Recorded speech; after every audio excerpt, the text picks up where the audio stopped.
Welcome to the Breakup Recovery Podcasts by your host, Barbara Stevens. Discover the wisdom and remarkable insights of Barbara Stevens, breakup recovery mentor, author, and public speaker. Barbara offers programs and solutions for any breakup so you can turn your life around, create lasting changes for the better, and embrace life again.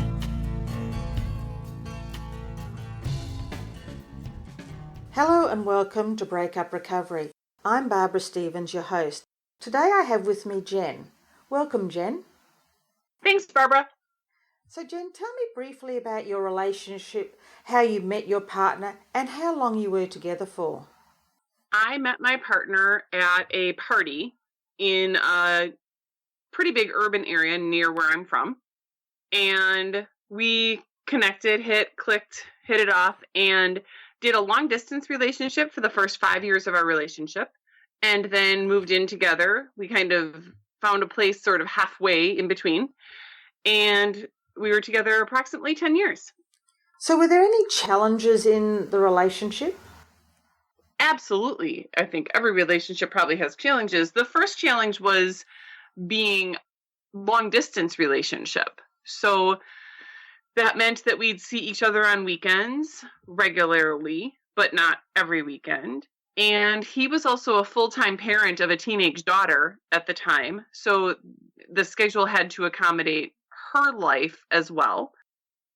And he was very smart where she and I didn't get introduced to each other until well into a significant amount of time in our relationship. So that made sense. He wasn't going to jeopardize, anything in terms of his relationship with his daughter or whatever by introducing a significant other, too early into that. So that was good. The challenges certainly involved the distance. And then later, when there wasn't a distance and he relocated to be closer to me and we lived together, things changed in terms of our relationship when it became 24/7.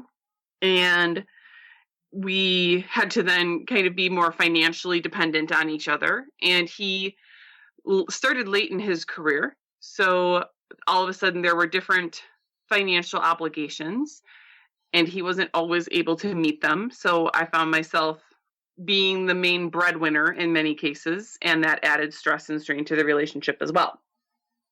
Tell me, Jen, did his daughter come with him?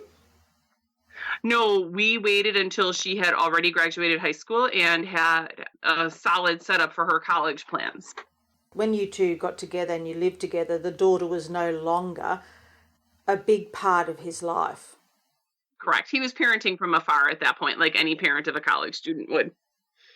So describe your breakup to me. It was interesting. I feel like the breakup was a situation where it was a straw that broke the camel's back, but it wasn't sudden. It was a progressively declining relationship that then just came to a somewhat of a logical conclusion.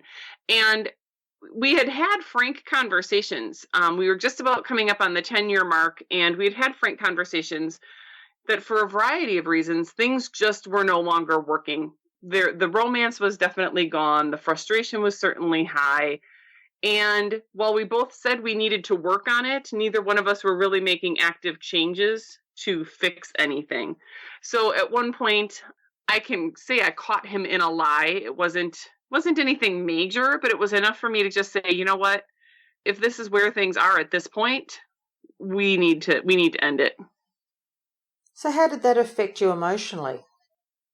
It was hard. I had given, my whole decade of my 30s to being with a person that I thought I would probably be with for the rest of my life. And I could have seen that. And so then I had just turned 40. I was at a turning point in my career. I didn't know what, my career had just kind of gotten to a point where it was not that excellent anymore. I wasn't loving it. So there were a lot of things spinning at my turning 40, and for the relationship to then shift to be done at that point wasn't something I was prepared for, but I guess it wasn't wholly unexpected. So then you go through the whole thing of, well, how do you actually split up when you're living with someone? So we still cohabitated for several months after the split. He had a separate room, and we were able to be cordial to each other, though there was no intimacy ever after that. It was a struggle, without a doubt, and awkward, and I had developed a relationship with his daughter that then we had to figure out how or if that was going to continue. So it was messy. Did you actually continue the relationship with the daughter? I have. He and I have been broken up for 3 years, and she and I have remained in contact. We have been able to travel together without him. I mean, and yet it still keeps a connection between me and him as well, because we certainly both care about her well-being. So Jen, how did you actually get over the breakup? I threw myself into active dating as part of my recovery. So one of the things that had happened throughout the relationship is I had put on a significant amount of weight, and that can become its own ugly cycle. And I decided that as part of my healing from the breakup, that I needed to take care of my health and well-being, and I wanted to feel desired and desirable again. Dating again for the first time in 10 years at age 40 was not the most fun or easy thing to start. So I jumped into actively dating and wanted to start to feel desired and desirable again. And as I did that, I found that I was able to heal some things, as well as became a bit more fit in terms of my health, because I was caring about that differently. I was able to put some energy into that I wasn't able to put into it before. So you changed your eating habits, your exercise routine, that sort of thing? Yeah, definitely. And did it have the desired effect of being dateable and desirable once you lost the weight and you started dating? Well, part of that was that I think there's something to be said for the confidence. It wasn't that I probably was undesirable at my heaviest. It was that how I felt about it. So part of this had a lot to do with body acceptance for me as well, and body confidence. And as I let go of some of those issues or gained that body confidence and accepted my body as it was, it became much less scary to be open to sharing that with other people in the dating realm. How did you feel when you started dating again? Were you anxious? Were you unsure of how to date? How did it feel for you?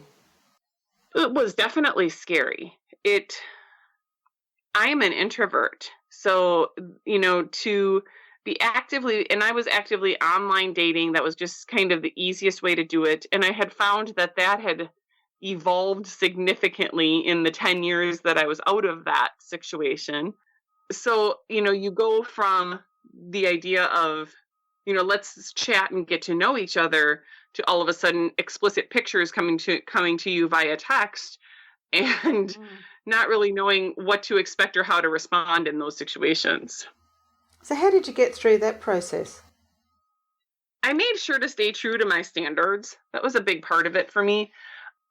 Again, it wasn't necessarily just about finding somebody to jump into bed with. It was about creating a situation where I was feeling self-confident, and then, seeing what that would do in terms of dating from there. And if somebody was just sending explicit pictures, that wasn't going to move that ball forward at all. I still quite don't understand that concept of sending explicit pictures, and that's supposed to in some way make them more desirable, or you want to go out with them. Especially as an opening line. I'm like, really? That's what you have to offer? So you looked after your body, you got healthy, you started dating again. Was there any other things that you did to help you to move forward after your breakup?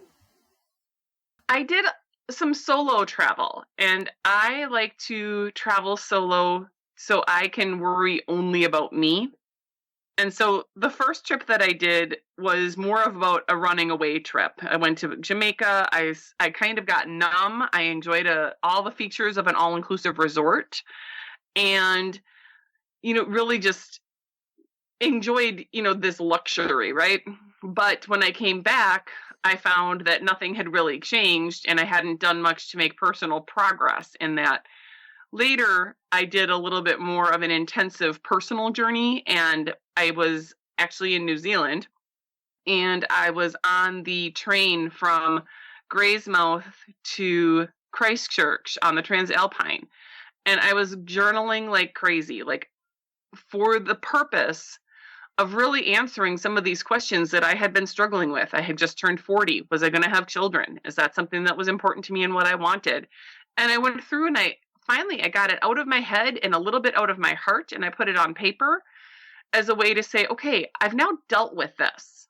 Now, that doesn't mean I can't go back and change what I think or feel about it later, but I can't keep letting it spin around in my head and just, take up space. I think sometimes those things turn into tumbleweeds. And I did the same thing about getting clear on what I wanted in my next partner. And I just really took some time when it was all about me. And that's what I was doing as I was solo traveling, and focused on what are some of these big questions and how do I come to terms with it, at least at that point. Did you enjoy doing the solo traveling? I loved it so much that actually became a business that I formed now. The business got formed a few years after that trip. For me, I think the intimacy was a bigger issue after the breakup. And I had to do some work myself to figure out what was going to be okay for me to feel comfortable getting intimate again. And so that I'd have to say, like, that was probably one of the bigger experiments that I kept working on to make sure that I was healed from the relationship, but I was also ready to move forward, not only in a relationship, but in an intimate relationship. How did you actually know that you were healed, though? I think, so I'm still in touch with my ex, and we chat maybe 1 or 2 times a month, or, connect 1 or 2 times a month, very benign types of things. But we had both worked from home. And so we were each other's support network for work as well as, personal. And it was a big challenge to lose that type of connection. I found that when I could have conversations with him without regret, without an emotional attachment, with the idea of I really do want the best for him, but that doesn't mean that I have to have any vested interest in that. It's a good form of detachment that makes me say, yep, this was, I remember parts of that from our relationship and have like a fond memory of something without having a strong connection to that, or certainly without wanting it again. So do you think it's a good thing for you to have contact with your ex? Interestingly enough, a gentleman that I was considering dating really had a problem with that. And I mean, like, had a very, very strong reaction to the fact that I was still in touch with my ex. And I think of it as something, I'm pretty mature. There's definitely nothing going on that somebody else needs to worry about. But this man that I had been talking to, he had been very, very burned by his ex, and in a pretty atrocious manner. And so I can see his perspective on that. I like the guy. I like my ex. He's a decent human being. I want to see the best for him. If I didn't hear from him as often, I wouldn't miss it, but I'd probably be disappointed that wasn't there, especially because I want to stay in contact with his daughter. Has your ex moved on? He has. And how do you feel about that? Okay, well, every once in a while that's a little bit awkward, but like, you're just like, I don't know, we say something like, we see ourselves in a very good light, but then we probably put more blame on them than what they necessarily deserve. So I guess if he, if he were to get married, there would probably be a bittersweet moment for me, but it's not because of any reasons for wanting him back. So I've let go of any of the frustration. especially, I just philosophically believe that in most cases, people do the best they can in the situations and context that they're given. So I think he was doing the best that he could in our relationship at the time, as was I. And we probably could have made a change, but we didn't. And now we're both in different places. That is a great thought process to have, Jen. Are there any other tips or advice you'd like to pass on, mainly about moving forward after people's breakups?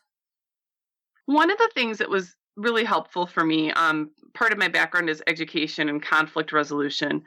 And one of the things that I did was I took ownership of my role in the breakup. And not more ownership than deserved, but definitely saying, like, even if I wanted to point the finger at him and blame him for everything that was wrong, if I took some time to reflect, I realized that I had a role in it too, which means I had the ability to control any improvements or any decline. And therefore, I was also responsible for where it ended up. And that allowed me to separate the emotion and this victimization of, okay, so he did this to me. I never really felt that. So it allowed a little bit more of a logical processing. I was emotional about the fact that a relationship had ended and that I was going to be in a new place, but I was logical about how to necessarily assign blame. That's great advice, Jen.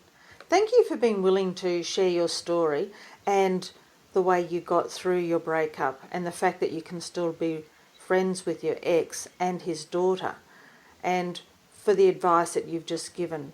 I'm quite sure there are plenty of people that are listening to this podcast that can relate to your story or have been able to rethink some of their attitudes towards their ex in terms of their breakup. So thank you again, Jen, for sharing your story. My pleasure, Barbara. Thanks for having me. If you would like to hear previous Breakup Recovery podcasts, visit barbarastevens.com.au. Connect with Barbara Stevens on social media with Barbara Stevens Breakup Recovery Mentor on Facebook and at You'll Be Okay on Twitter. Read further blogs, view webinar replays, and download your free ebook, 3 Easy Steps to Surviving Your Breakup, and much more at barbarastevens.com.au.